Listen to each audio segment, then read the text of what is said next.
नमस्ते प्यारे विद्यार्थियों, चंदवानी सर की क्लास यूट्यूब चैनल पर आपका स्वागत है। हम पिछले दिनों हिंदी साहित्य की कुछ महत्वपूर्ण पुस्तकों पर चर्चा कर रहे थे जो अनेक परीक्षाओं में परीक्षार्थियों के लिए बहुत उपयोगी हैं।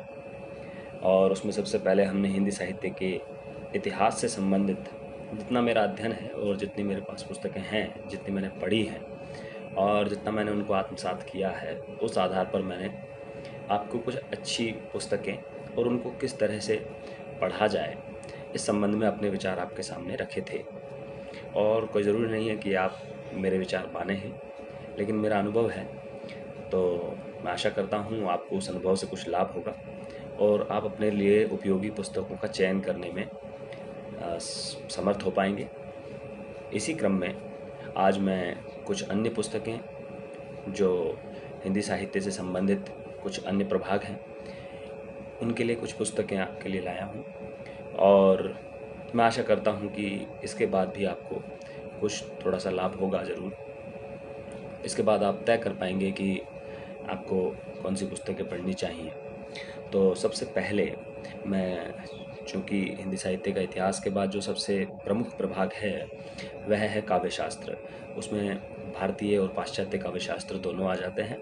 तो हम चर्चा कर लेते हैं भारतीय और पाश्चात्य काव्यशास्त्र पर कि उसके लिए आपके पास कौन सी ऐसी पुस्तकें होनी चाहिए जो आपको सफलता दिला सकें किसी भी हिंदी साहित्य की परीक्षा में।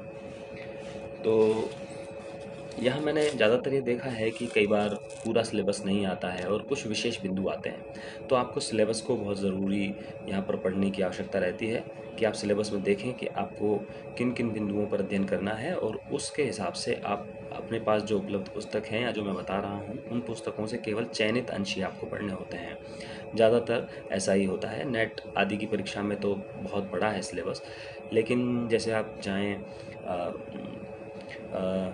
स्कूल लेक्चरर की परीक्षा में जाएं जो आरपीएससी के द्वारा होती है, सेकंड ग्रेड की परीक्षा में जाएं तो वहाँ इसका कोई भाग ही नहीं है। वहाँ पर किसी प्रकार के सिद्धांत की कोई बात नहीं होती है। जो भारतीय और पाश्चात्य काव्यशास्त्र के जो सिद्धांत हैं उन पर कोई बात नहीं होती सेकंड ग्रेड में। लेकिन जो पीजीटी या स्कूल लेक्चरर के लेवल का जो परीक्षा होती है उसमें कुछ बिंदु दे दिए जाते हैं, जैसे रीति सिद्धांत दे दिया, रस सिद्धांत दे दिया, ध्वनि सिद्धांत दे दिया, वक्रोक्ति सिद्धांत दे दिया। और आप देखिए क्षेमेंद्र का औचित्य सिद्धांत ज़्यादातर नहीं पूछा जाता है या अलंकार सिद्धांत पर ज़्यादा चर्चा नहीं होती है। पाश्चात्य काव्यशास्त्र के भी जितने सिद्धांत हैं उन सब पर चर्चा नहीं होती है। तो आपको बहुत ज़रूरी है कि आप सिलेबस ज़रूर पढ़ें और सिलेबस के आधार पर आप चिन्हित कर लें कि आपको कौन से बिंदु पढ़ने हैं। तो आइए सबसे पहले मैं आपको लिए चलता हूँ भारतीय और पाश्चात्य काव्यशास्त्र तथा आलोचना या भारतीय और पाश्चात्य काव्यशास्त्र की रूपरेखा नाम की एक पुस्तक है। ये जो पुस्तक है ये रामचंद्र तिवारी जी की पुस्तक है, भारतीय व पाश्चात्य काव्यशास्त्र तथा हिंदी आलोचना। तो इस पुस्तक में आपको भारतीय काव्यशास्त्र, रस निरूपण, अलंकार निरूपण और ध्वनि, शब्द शक्ति आदि सारे सिद्धांत इसमें मिलते हैं। साथ ही साथ पाश्चात्य काव्यशास्त्र के भी कुछ सिद्धांत बहुत छोटे छोटे संक्षेप में, बहुत ज़्यादा गहराई में नहीं उतर के लिखी गई है, लेकिन इसकी शैली ऐसी है कि आपको समझ में आएगी और शुरुआती विद्यार्थियों को ये पुस्तक पढ़नी चाहिए। इसमें पाश्चात्य आलोचना के जो कुछ वाद हैं, जैसे जिसमें नई समीक्षा और शैली विज्ञान, संरचनावाद, अस्तित्ववाद आदि तक भी इसमें चर्चा की गई है। यह पुस्तक शुरुआती विद्यार्थियों को पढ़ने के लिए बहुत उपयोगी है। एक और पुस्तक भी है, इन्हीं की है, रामचंद्र तिवारी जी की, और ये भी पुस्तक यही है, लेकिन इसमें 2-4 बिंदु आखिर में कुछ बढ़ा दिए गए हैं। मैं आपको बता देता हूँ वो बिंदु कौन से हैं। वो आलोचना के बिंदु हैं विशेष रूप से।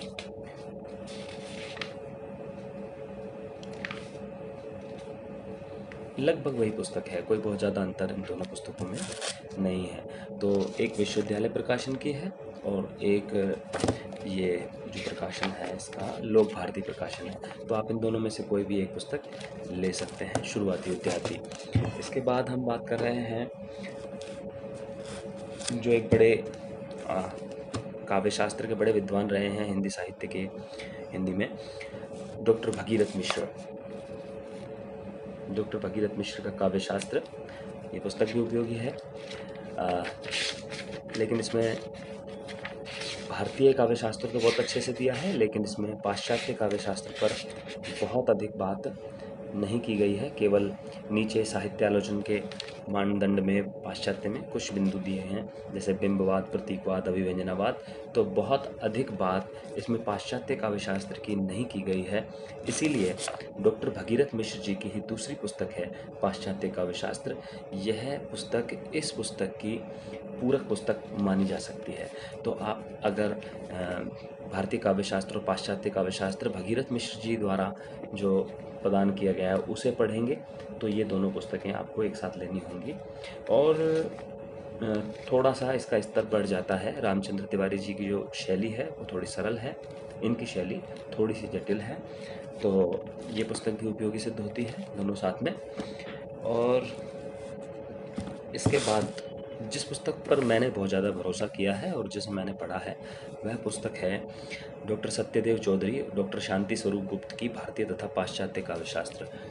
ये पुस्तक स्टूडेंट एडिशन ही है और बहुत हल्का, इसका पन्ना भी बहुत हल्का है। ये अच्छे एडिशन में मुझे मिली नहीं थी। अशोक प्रकाशन की ये पुस्तक है, दिल्ली से छपती है। और इस पुस्तक में आपको बहुत गहराई से सारे बिंदुओं को स्पष्ट करने का प्रयास किया गया है। और शुरुआत से एमए से लेकर के मैंने इस पुस्तक को पढ़ा है। ये पुस्तक भी मेरे पास नई आई है और इससे पहले जो मेरे पास पुस्तक थी वह भी किसी एक विद्यार्थी के द्वारा ले ली गई।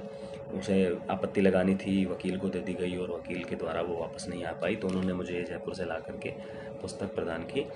तो ये जो पुस्तक है बहुत उपयोगी पुस्तक है। मैं अपना जो काव्य शास्त्र को जो आधारभूत जिस पुस्तक को आधारभूत सामग्री के रूप में इस्तेमाल करता हूँ वह सामग्री इस पुस्तक से ली गई है और बहुत ज़्यादा प्रामाणिक है। सबसे ज़्यादा जो प्रश्न आते हैं वो भी इसी पुस्तक से आते हैं और साथ ही साथ जब आपत्तियाँ दर्ज की जाती हैं तो इस पुस्तक को बहुत प्रामाणिक माना जाता है। ये पुस्तक आप ज़रूर खरीद लें अगर आप एमए के विद्यार्थी हैं और उसके ऊपर और फिर आपको जहाँ पर भी असिस्टेंट प्रोफेसर तक की परीक्षा के लिए अगर आपको चयनित होना है तो ये पुस्तक आपके लिए बहुत उपयोगी है। एक बात और मैं इस संदर्भ में कह देना चाहता हूँ कि साहित्य एक आती है, साहित्य सीरीज की किताब आती है, प्रतियोगिता साहित्य की एक किताब आती है जिसे नेट के विद्यार्थी बहुत पढ़ते हैं और मुझे पता नहीं कि अब वो कैसी आती है, लेकिन जिस दौरान मैं एमए कर रहा था उस दौरान डेस्क्रिप्टिव एक किताब आती थी साहित्य सीरीज की। उसमें बहुत छोटे छोटे भारतीय और पाश्चात्य काव्य शास्त्र के सिद्धांतों को इतना छोटा छोटा समझाया हुआ था। वो बहुत आसानी से समझ में आने वाला है अगर वो शुरुआती विद्यार्थी उस पुस्तक से भी पढ़े। शुरुआती विद्यार्थी, आखिर में तो आपको यहीं आना है, लेकिन शुरुआती विद्यार्थी उस पुस्तक से भी शुरुआत कर सकते हैं, प्रतियोगिता साहित्य की पुस्तक से। एक साथ एक बात और बता देता हूँ जो मुझे बड़ा काम आती थी। पुस्तक तो क्या है, पासबुक। संजीव पासबुक का जो मैटर है भारतीय और पाश्चात्य काव्य शास्त्र का, जो एमए के राजस्थान विश्वविद्यालय के सिलेबस में चला करती थी, संजीव पासबुक, जिस समय मैं एमए कर रहा था तब मैंने पढ़ी थी। उसका जो मैटर है उसमें जो विषय वस्तु को जिस तरीके से समझाया गया है वह भी बहुत अच्छी किताब है। हालांकि प्रामाणिक नहीं है, लेकिन उस पासबुक में बहुत अच्छा मैटर है। अगर किसी के पास पुरानी पासबुक एमए की पड़ी हो जिसमें भारतीय और पाश्चात्य काव्य शास्त्र दिया गया हो तो वह पुस्तक भी आप अपनी तरफ से, पुस्तक माफ़ कीजिएगा, बार बार पुस्तक बोल रहा हूँ, पासबुक आप ले सकते हैं उनसे और समझने के लिहाज से आप उस पासबुक से समझ सकते हैं। इस पुस्तक को पढ़ने के बाद एक और मैं बताता हूँ आपको जिसे आप पढ़ सकते हैं। साहित्यिक निबंध है गणपति चंद्र गुप्त जी की। इसमें सारा ये काव्य शास्त्र पर नहीं है, लेकिन जो शुरुआती इसमें इकाइयाँ हैं वो इकाइयाँ भारतीय और पाश्चात्य काव्य शास्त्र पर बिल्कुल मौलिक चिंतन करते हुए एक एक चीज़ को बहुत गहराई से समझाते हुए और सूक्ष्मता से विचार करते हुए इसमें कुछ इकाइयाँ भारतीय और पाश्चात्य काव्य शास्त्र पर हैं। रस सिद्धांत हो, ध्वनि सिद्धांत हो, अलंकार सिद्धांत हो, रीति सिद्धांत हो, वो इसमें समझाया गया है। साथ ही लॉन्जाइनस का सिद्धांत हो, क्रोचे का, रिचर्ड्स का, प्लेटो, अरस्तु, इलियड, ये सब आपको इसमें मिलेंगे और जिनको सत्यदेव चौधरी और शांति स्वरूप गुप्त से समझने में कुछ कठिनाई हुई है, या जिनको पढ़ने के बाद अभी लगता है कि नहीं पढ़ तो लिया है लेकिन इस चीज़ को और थोड़ा सा समझाया जाना चाहिए गहराई में, तो विद्यार्थियों के लिए बहुत उपयोगी रूप से इन्होंने कुछ निबंधात्मक रूप में ये सामग्री प्रस्तुत की है।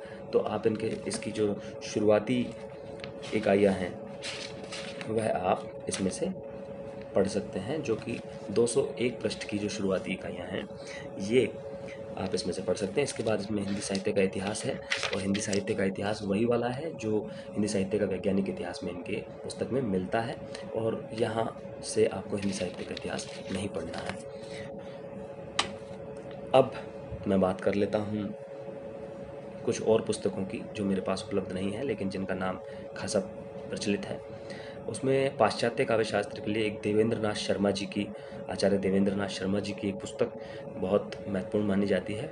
साथ ही निर्मला जैन जी की पाश्चात्य काव्यशास्त्र के लिए एक पुस्तक आती है, वो बहुत ही उपयोगी होती है। लेकिन भारतीय काव्यशास्त्र के लिए आपको सबसे ज़्यादा जो महत्वपूर्ण पुस्तक रहेगी वो सत्यदेव चौधरी और शांति स्वरूप गुप्त जी की रहेगी। तो ये जो सामग्री है ये आपके लिए बहुत उपयोगी है। अब मैं बात कर लेता हूँ छंद अलंकार पर, क्योंकि काव्यशास्त्र से जुड़ता हुआ विषय है।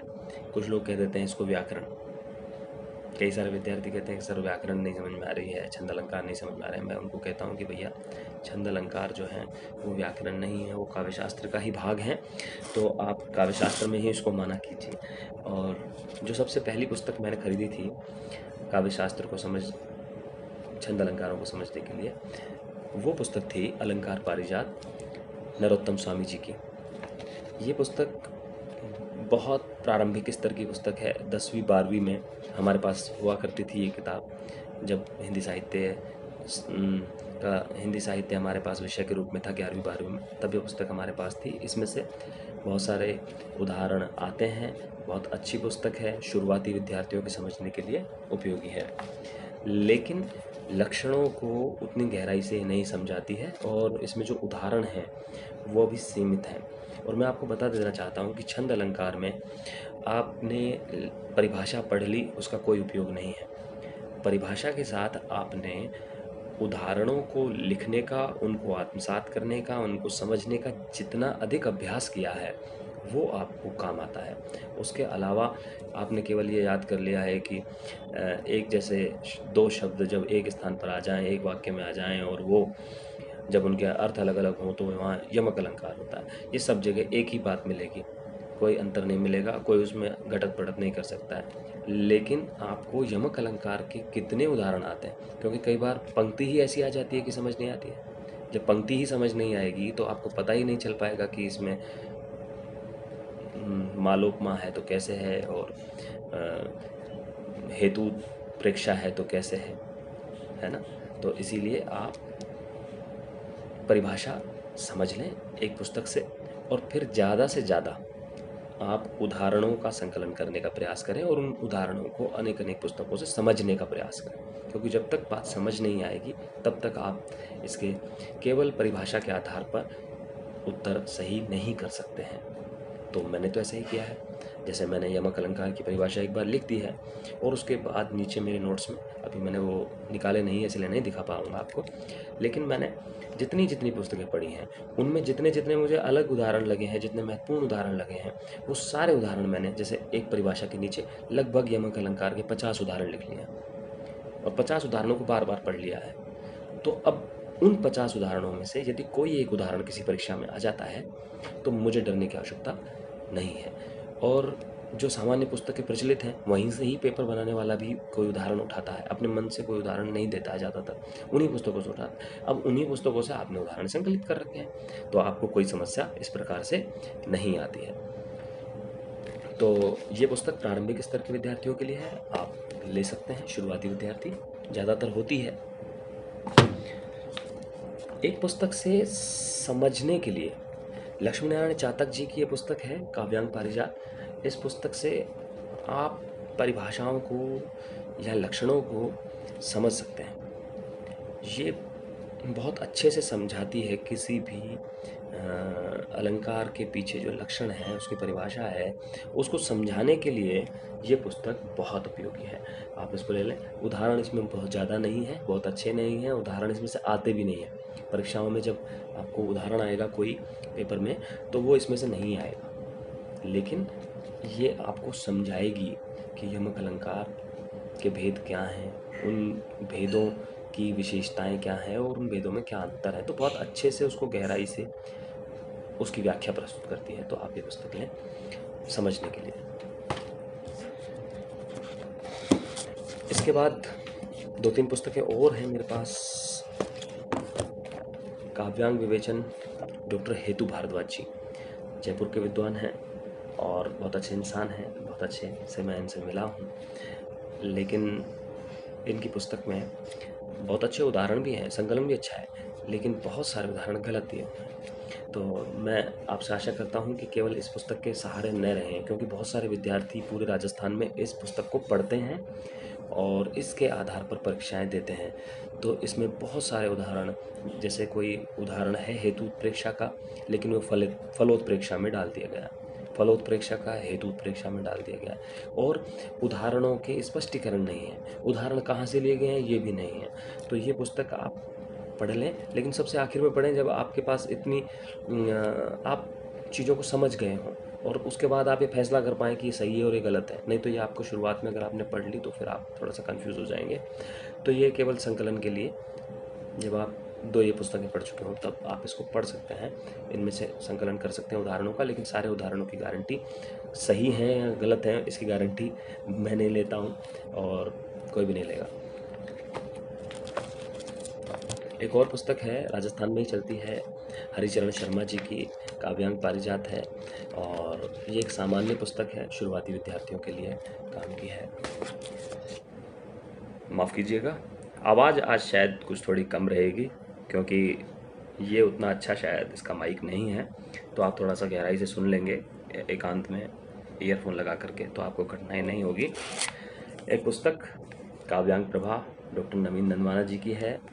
आप उदयपुर यूनिवर्सिटी में प्रोफेसर हैं, मेरे गुरुदेव हैं, और गुरुजी के चरणों में नमन करते हुए मैं इनकी पुस्तक पर बात कर रहा हूँ। मैंने बहुत अच्छे से पढ़ी है ये पुस्तक, और बहुत मेहनत से इन्होंने संकलन किया है, चाहे उदाहरणों का हो जो पिछले वर्षों में परीक्षाओं में, विभिन्न परीक्षाओं में पूछे गए हैं, ऐसे उदाहरणों का इन्होंने संकलन किया है।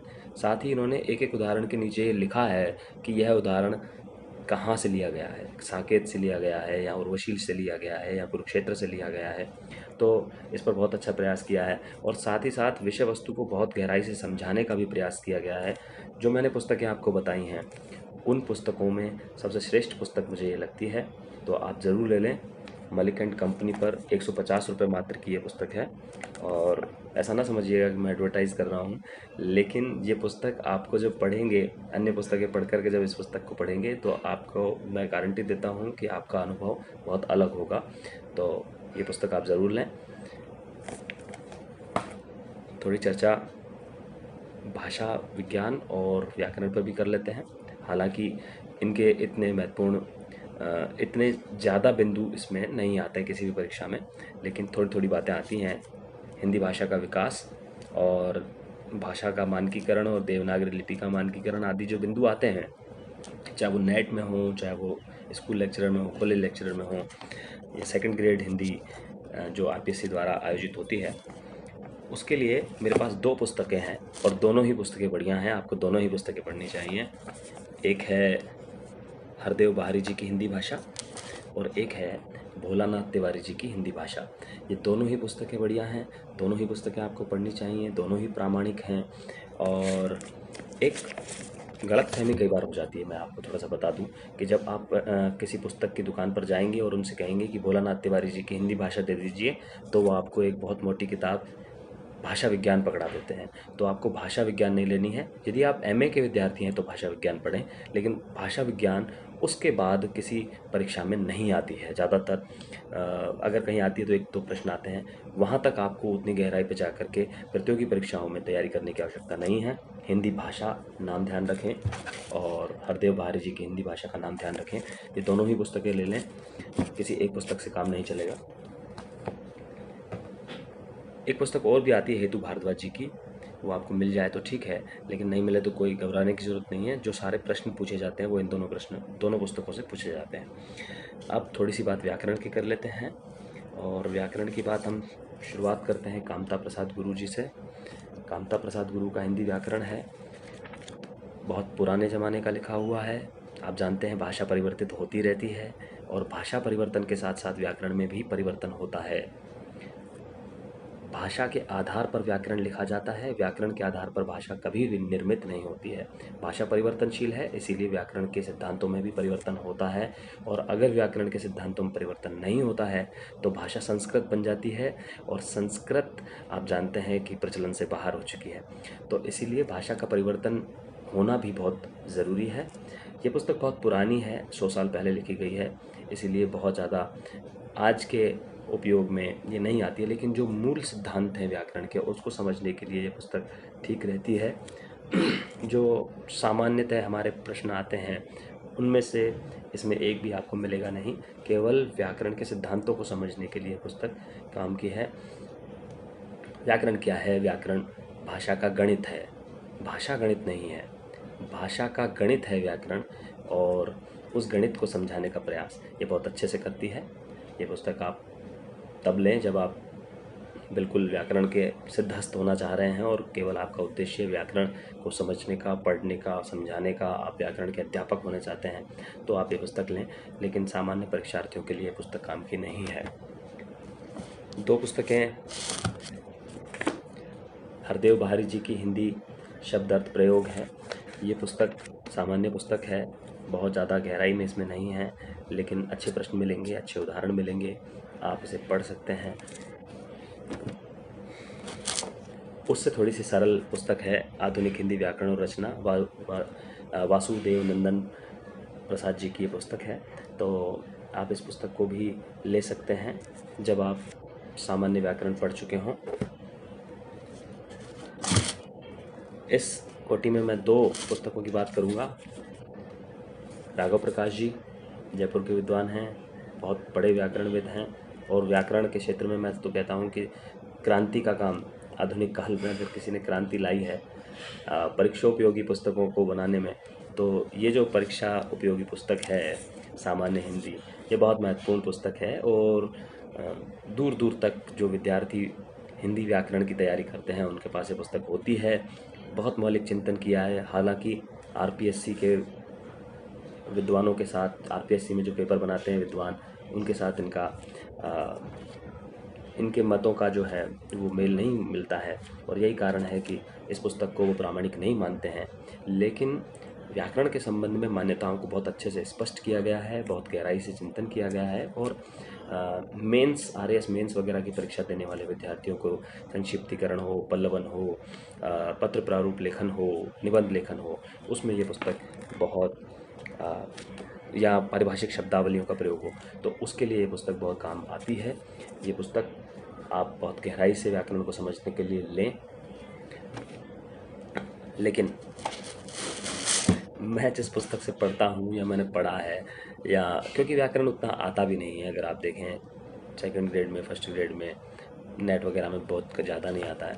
ये पुस्तक जो 9वीं से 12वीं तक की है, मैं तो विद्यार्थियों से कहता हूँ भैया 9 से 12 तक का आप पढ़ लीजिए। माध्यमिक शिक्षा बोर्ड की जो परीक्षाएं हैं उसमें इसी को प्रामाणिक माना जाएगा, क्योंकि सरकारी पुस्तक है और विद्वानों ने, राजस्थान के विद्वानों ने तैयार की है और राजस्थान के विद्यार्थियों के लिए तय की है। आपको आगे जा कर के अगर आप 2nd ग्रेड और 1st ग्रेड पढ़ाएंगे तो उसमें भी इसी पुस्तक की सहायता से ही आपको पढ़ाना पड़ेगा। तो ये पुस्तक ज़रूर पढ़ें। ये पुस्तक बहुत अच्छे से समझाती है विषय को। हालांकि उदाहरण नहीं मिलेंगे तो उदाहरण आप राघव प्रकाश जी से ले लें, उदाहरण आप हरदेव बहारी से ले लें, तो लेकिन जैसे जितने भेद इसमें जिस चीज़ के बताए गए हैं तो वो आप इसको प्रामाणिक माने, अन्य किसी पुस्तक को उतना प्रामाणिक नहीं माना जाएगा। ये पुस्तक भी 2 कलेवर में आती है। अब नई जो पुस्तक आई है वो ये आई है, पुरानी पुस्तक ये है, लेकिन मैं इसे रिकमेंड करता हूँ। ये पुस्तक भी अभी राजस्थान सरकार के जो विद्यालय हैं उनमें आती है, लेकिन इससे ज़्यादा अच्छी पुस्तक ये है, पुरानी है। तो आप इसको लें, और कहीं से भी ली जा सकती है पुस्तक, अपने पड़ोसी विद्यालय से, पड़ोसी जो विद्यार्थी हैं आसपास पढ़ रहे हैं उनसे ली जा सकती है। कुछ समय के लिए नोट्स बना सकते हैं आप अपने। और ये सब कुछ मैंने आपको बताया है।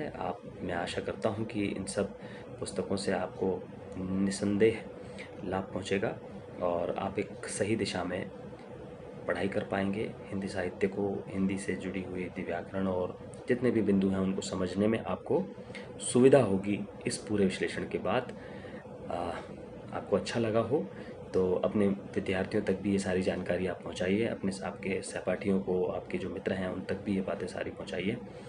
और एक बार फिर कहता हूं कि सब्सक्राइब करने की आवश्यकता नहीं है, और करना चाहें तो कर लें, न करना चाहें तो कोई दबाव नहीं है आप पर। मुझे खुशी है कि मेरे माध्यम से आप तक मेरा मार्गदर्शन पहुंच रहा है। बहुत बहुत धन्यवाद, शुक्रिया।